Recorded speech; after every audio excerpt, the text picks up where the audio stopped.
BNCC para fazer prova, para passar no concurso, para efetivar naquele cargo que eu sei que você merece.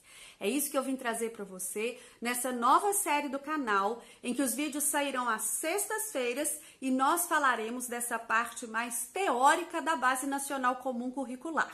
Quem conhece o canal sabe que a gente sempre deu um enfoque muito prático, a gente tem curso com atividade pronta para você aplicar na sua sala com os códigos, mas aqui nesse momento a gente quer fazer, a gente quer entender, a gente quer saber o que é importante para cair numa prova de concurso, para você poder estudar e fazer, né, essa avaliação com tranquilidade. Meu nome é Ludmila Lima, eu sou professora, psicopedagoga, dou aula há mais de 15 anos na rede pública do estado de Minas Gerais e, além de toda a explicação do vídeo, eu vou disponibilizar para você o mapa mental de tudo que a gente falou aqui para que você possa estudar além do que a gente falar.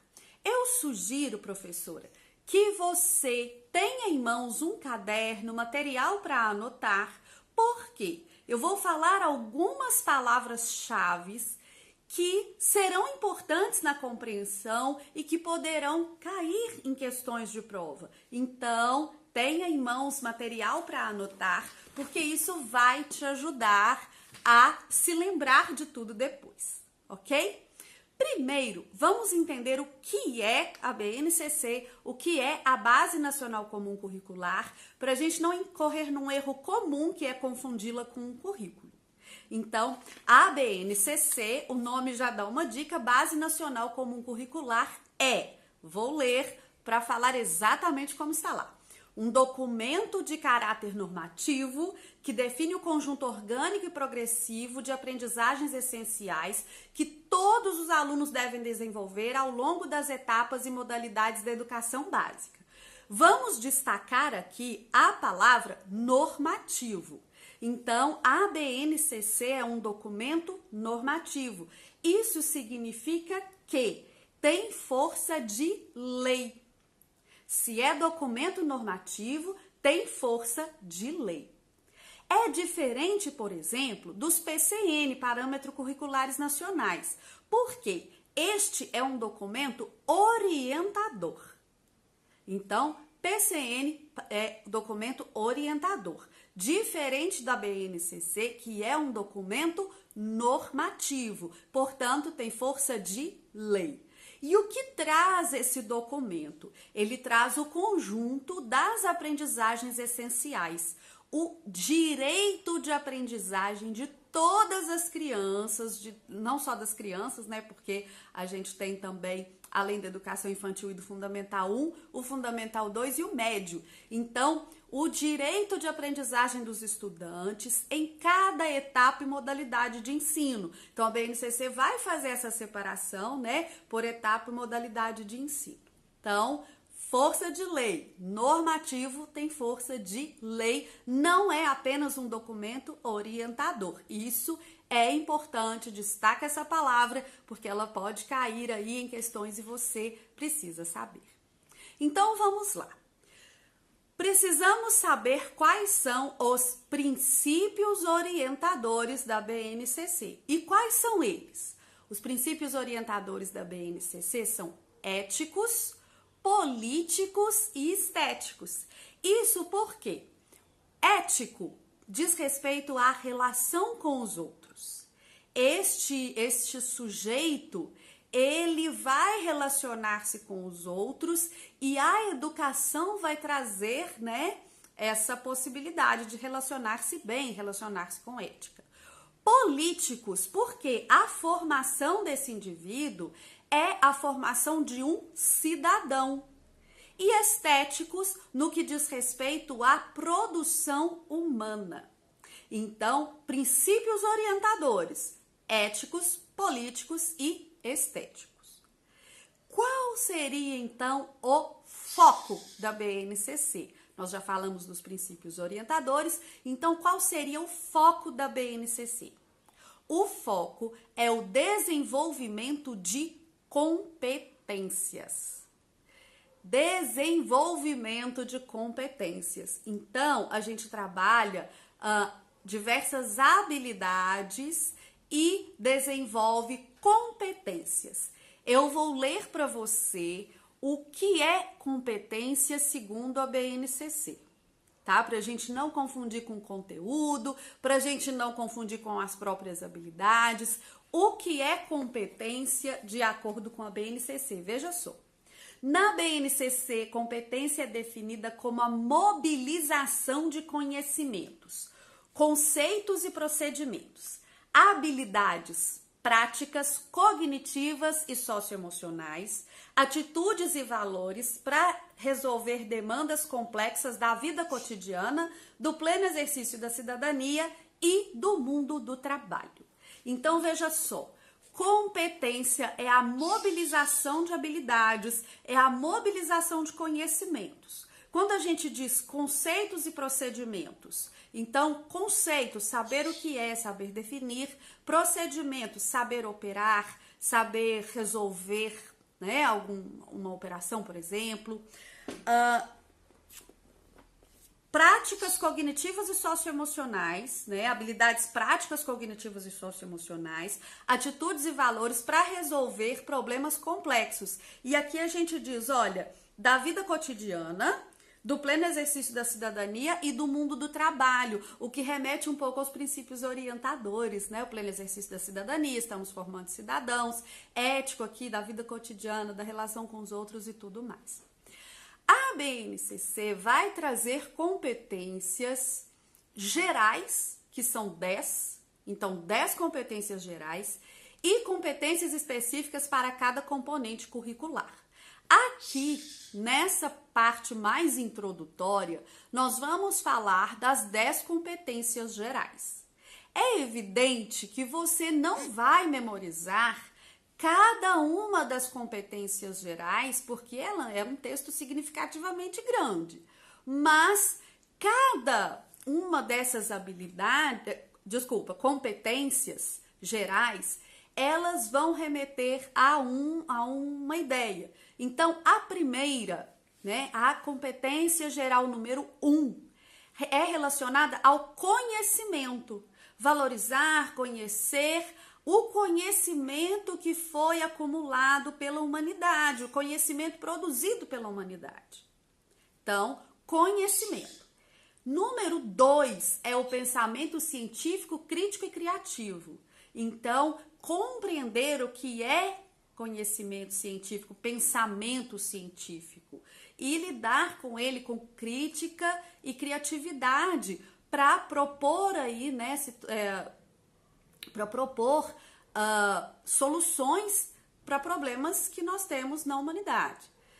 O terceiro é relativo ao repertório cultural. Então, na educação, na formação desse indivíduo, a gente vai construir também um repertório cultural.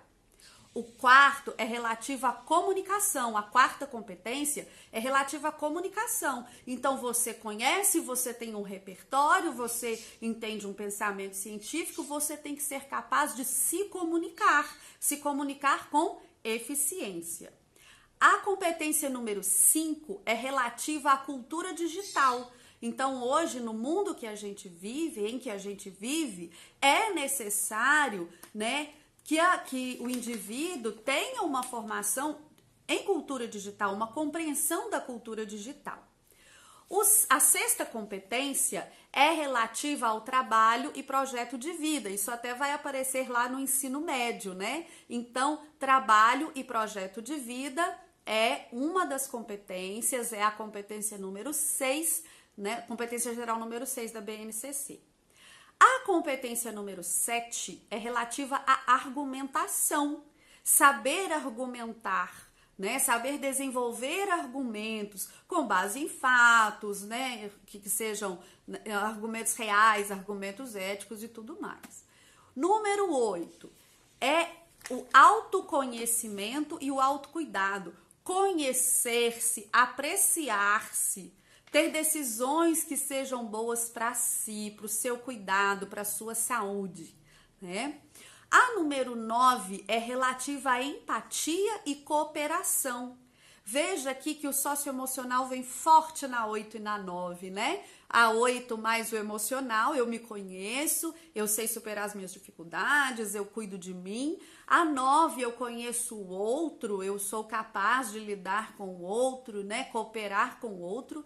E a última competência geral, a competência número 10, é relativa à responsabilidade e cidadania. Então, se eu conheço, né, se eu tenho conhecimento, se eu conheço um pensamento científico, tenho um repertório cultural, sou capaz de me comunicar, entendo e participo da cultura digital, desenvolvi um trabalho, um projeto de vida, desenvolvi para o mundo do trabalho e para um projeto de vida, sou capaz de argumentar, me conheço e me cuido, sou empático ao outro e coopero, né? Sou capaz de cooperar e no final eu tenho responsabilidade e ajo de forma cidadã. Então essas são as competências gerais da BNCC.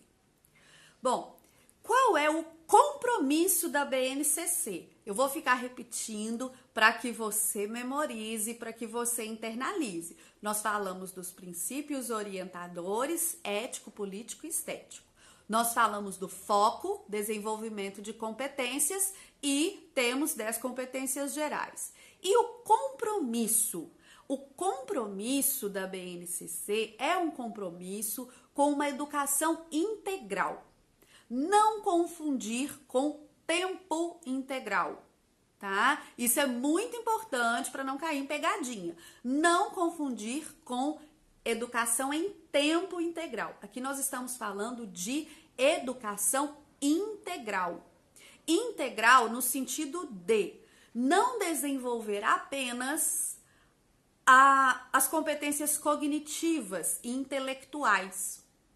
Nós estamos desenvolvendo um indivíduo que ele é integral, ele é uma pessoa completa. Ele precisa desenvolver, sim, as competências intelectuais, as competências cognitivas, tanto que a minha primeira competência é conhecimento, depois vem o pensamento científico, o repertório cultural, mas ele também precisa desenvolver competências socioemocionais. Então, ele é um sujeito que sente, ele é um sujeito que tem necessidades emocionais, e ele se relaciona com o outro, e ele é um cidadão. Então, isso é um desenvolvimento integral. E há também um compromisso com uma sociedade justa, democrática e inclusiva. Então, sociedade justa, democrática e inclusiva. Fundamentos pedagógicos. Vamos falar dos fundamentos pedagógicos da Base Nacional Comum Curricular. Nós já falamos e vamos repetir o desenvolvimento de competências. Então, os fundamentos pedagógicos vão trazer para nós o desenvolvimento das competências. Nós temos aqui 5 itens importantes da gente pensar. Nesses fundamentos pedagógicos, o desenvolvimento das competências, a gente terá o que aprender. Então, a base, ela vai trazer, né, o conjunto de aprendizagens essenciais. Então, o que aprender, para que aprender, como ensinar, como promover redes de aprendizagens colaborativas e como avaliar o aprendizado. Aqui a gente vai dar um destaque para o como ensinar, tá? Então, como ensinar? Considerando as necessidades, possibilidades e interesses, diferentes demandas dos alunos, dos estudantes. O processo de aprendizagem que atendam ao desenvolvimento da sociedade contemporânea. Então, diferentes infâncias, diferentes juventudes, diferentes culturas e potencial para criar novas formas de existir. Então, o como ensinar deve trazer, deve contemplar essa diversidade, essas demandas, necessidades e possibilidades dos estudantes. E o como avaliar o aprendizado, a gente vai dar um enfoque aqui para a avaliação formativa, que é a avaliação do processo de ensino, que é a avaliação, aquela avaliação constante que vai, né, avaliar esses processos de aprendizagem, ver o que está funcionando, o que está atendendo às demandas, o que funciona para a diversidade ali. Essa questão que eu falei aqui, né, de considerar possibilidade, necessidade e interesse, tem um vínculo muito forte com o próximo item que a gente vai falar, que é o Pacto Interfederativo e Implementação. Só que eu quero lembrar cada uma das palavras-chave que nós falamos para que a gente vá memorizando, ok? Princípios orientadores, ético, político, estético, foco no desenvolvimento de competências, compromisso com a educação integral e fundamentos pedagógicos no desenvolvimento de competência, o que aprender, para que aprender, como ensinar, como promover redes de aprendizagens colaborativas e como avaliar o aprendizado. Agora vamos ao Pacto Interfederativo e Implementação da BNCC. Bom, o Pacto Interfederativo significa que todas as unidades da federação terão um pacto entre si, municípios, estados e União, todos em colaboração para que seja implementada e para que funcione, né, essa proposta de base nacional comum curricular. E qual é esse pacto? Esse pacto, ele vai contemplar 3 aspectos importantes. Igualdade educacional, oportunidade de ingresso e permanência em uma escola de educação básica. Então, igualdade educacional é que todos, né, tenham oportunidade de ingresso e permanência, então matricular-se e frequentar também uma escola de educação básica. Diversidade. Proposta pedagógica que considerem as necessidades, possibilidades e interesses dos estudantes, assim como suas identidades linguísticas, étnicas e culturais. Então, a diversidade tem que contemplar o processo de aprendizagem, o processo de ensino, tem que considerar as possibilidades e interesses dos estudantes e as suas identidades linguísticas, étnicas e culturais. E a equidade, reverter a exclusão histórica que marginaliza grupos que não puderam estudar e completar sua escolaridade na idade própria. Veja que aqui, tanto nos fundamentos pedagógicos quanto no Pacto Interfederativo, falou da diversidade, da necessidade, da própria linguagem. Uma crítica que havia quando a BNCC ainda era uma novidade, é que uma base única para um país tão grande, para um país tão diverso, não era uma coisa realista. Cuidado com isso, não vá se enganar com isso, porque a BNCC não é um currículo, ela é uma base, um documento normativo que traz o conjunto das aprendizagens essenciais. O currículo será construído localmente. E o currículo, olha só, decisões que caracterizam o currículo em ação. Adequar a BNCC à realidade local, considerando a autonomia dos sistemas ou das redes de ensino e das instituições escolares, como também o contexto e características dos alunos. Então, os currículos são construídos localmente pelas redes de ensino, pelas instituições de ensino e vão contemplar o contexto dos estudantes daquele lugar, obedecendo, é claro, incluindo, é claro, as aprendizagens essenciais. Então, aqui nós temos, né, o Pacto Interfederativo, os fundamentos pedagógicos, trazendo então as habilidades essenciais, sem, no entanto, tirar a possibilidade de adequação ao contexto da criança, do adolescente, do jovem, né, do estudante. Então, a gente tem aqui princípios orientadores, éticos, políticos e estéticos, foco no desenvolvimento de competências, compromisso com a educação integral, fundamento pedagógico que reflete, que considera os processos de aprendizagens adequados aos desafios da sociedade contemporânea, diferentes infâncias, diferentes juventudes, diferentes culturas e potencial para criar novos modos de existir. Um pacto interfederativo entre município, estado e União que traga igualdade educacional, diversidade e equidade. E nós temos também temas contemporâneos transversais que vão dar uma luz nesses assuntos. Meio ambiente, economia, saúde, cidadania e civismo, multiculturalismo, ciência e tecnologia. Eu espero que essa aula te ajude, que você passe no concurso, se efetive no cargo que você deseja. Espero você na próxima sexta. Se você gostou, se esse vídeo te ajudou, é muito importante para o canal que você deixe seu like, que você se inscreva para ver os próximos vídeos e compartilhe com aquela sua amiga que também quer passar no concurso. Um grande beijo e até a próxima!